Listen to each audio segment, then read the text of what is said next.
ওম অখণ্ড সংহিতা বা অখণ্ড মণ্ডলেশ্বর শ্রী শ্রী স্বামী স্বরূপানন্দ পরমহংসদেবের উপদেশ বাণী ২০ খণ্ড স্বদেশ ও বৈচিত্র্য।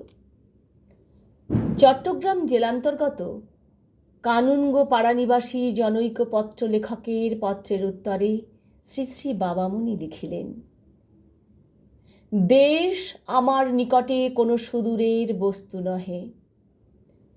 দেশ আমার নিকটে এমন প্রত্যক্ষ দেবতা, যেই দেবতাকে আরাধনা করিয়া ধ্যানের জগতে নামাইতে হয় না, পরন্তু যে দেবতা নিজে আরাধনা করিয়া আমাকে তাহার কোলে স্থান দিয়াছেন।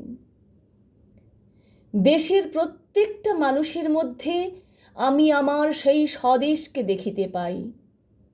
এই জন্যই জাতি, বর্ণ, ধর্ম, মতামত নির্বিশেষে দেশের প্রত্যেকটি মানুষ আমার প্রাণতুল্য প্রিয়জন। আবাল্য এই দৃষ্টিতে যাহাকে দেখিতে অভ্যস্ত হইয়া আসিয়াছি, তাহার ভিতরে নানা স্বার্থের সংঘাত হেতু অনৈক্যের কোলাহল দেখিলে আমার প্রাণ বেদনায় আতুর হইয়া ওঠে। দেশের প্রত্যেকে চেষ্টিত হোক যে কি করিয়া বিক্ষিপ্ত নানা মতবাদে আচ্ছন্ন মানুষগুলি একটি মিলনের মঞ্চে আনিয়া দাঁড় করাইতে পারি।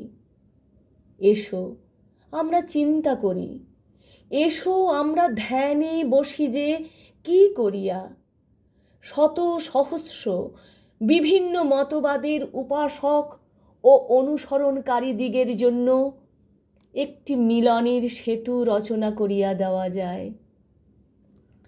সকলের ধী শক্তি সমভাবে প্রযুক্ত হইলে দেশের আবহাওয়ার প্রয়োজনীয় পরিবর্তন একদা এমনভাবে ঘটিবে যে মানুষের সহিত মানুষের মনান্তর, কদাচ মানুষের সহিত মানুষের বিবাদ, বিসম্বাদ, মনোভঙ্গ বা বিদ্বেষের কারণ হইবে না।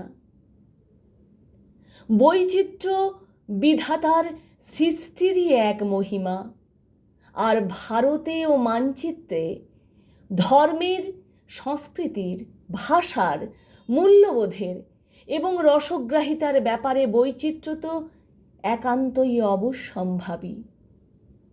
স্বদেশ প্রেম খাঁটি হইলে বৈচিত্র্যের মধ্য দিয়াই ধর্মে ধর্মে, সমাজে সমাজে, গোষ্ঠীতে গোষ্ঠীতে, জাতিতে জাতিতে মৈত্রী বন্ধনের ঐক্য রচনা সুসম্ভব।